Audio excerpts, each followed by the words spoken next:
Hi all, this is Venkatesh. Welcome to Tech Tip of the Day. In my previous video, you must have gone through how to create dynamic data validation dropdowns. Today, we will look into the similar but in a different way, where we will have two dropdowns. Where second Excel data validation dropdown will work based on input from the first dropdown. Okay, let's get into Excel and see how we do it.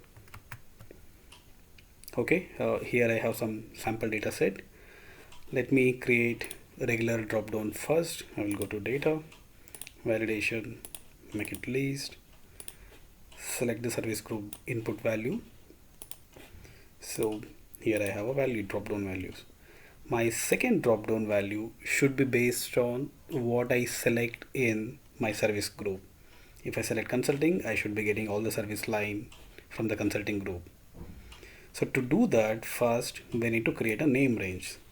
Select all the consulting SLs and go to formulas, create your new name range.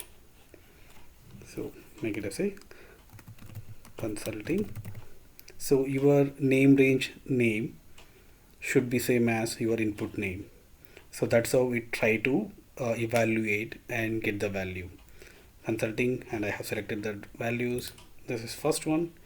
Click on again second one. We need dash this time. So I will make this as a name as a dash. So and my third one will be for as.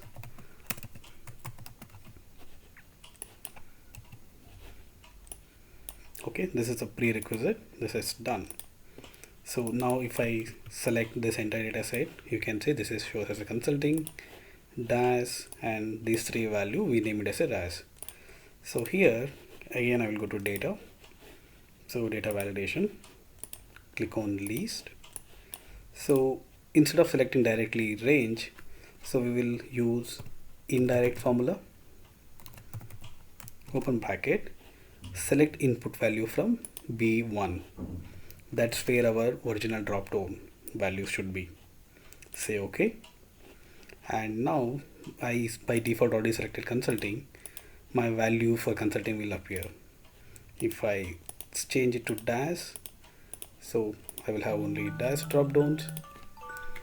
So if I change it to RAS, I will have a values from RAS. Hope this is helpful. Thanks for watching. Watch this space for more such videos. Thank you.